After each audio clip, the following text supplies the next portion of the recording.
Giturn over na nga to sa DSW ni katong batang babae nga nakit ang gibilin sa bakanting lote sa Hagubiao, Mandaue City.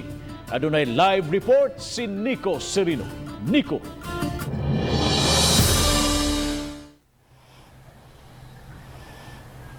Yes, Bob, duha ka Sabado ang nakalabay, Bob, na palgan katong bag-ong nahimugso nga bata sa bakanting yuta gawas sa usa ka subdivision sa Hagubiao, Mandaue City.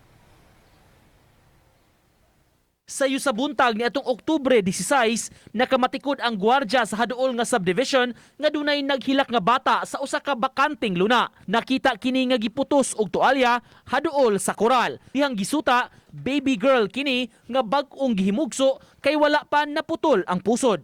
Bag-ugit siya na tao siya kay nakadugo pa and then naapa siya pusod.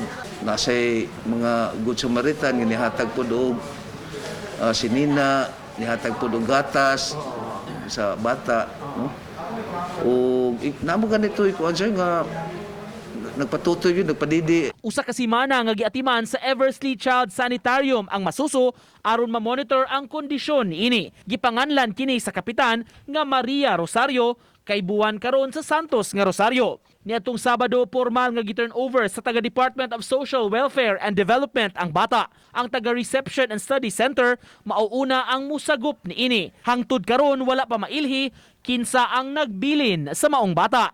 Mihimo na unta og pakisusi og pagpangutana ang taga barangay kun dunay mabdos og bag-ong nanganak sa dapit.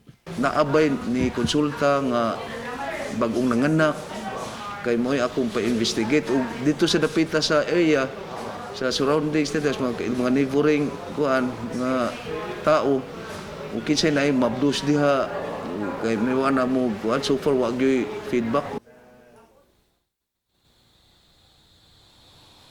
Gibutiyag sa opisyal, Bob, nga sa pagkakaroon dunay ni daghan nga interesado unta nga musagop sa maong baby girl apan gipasabot sa kapitan nga gikinahanglan musubay gyud kini sa husto nga proseso ug makig-alayon sa taga DSWD ang mga interesado. Bob? Dahil salamat Nico Serino sa imong live report.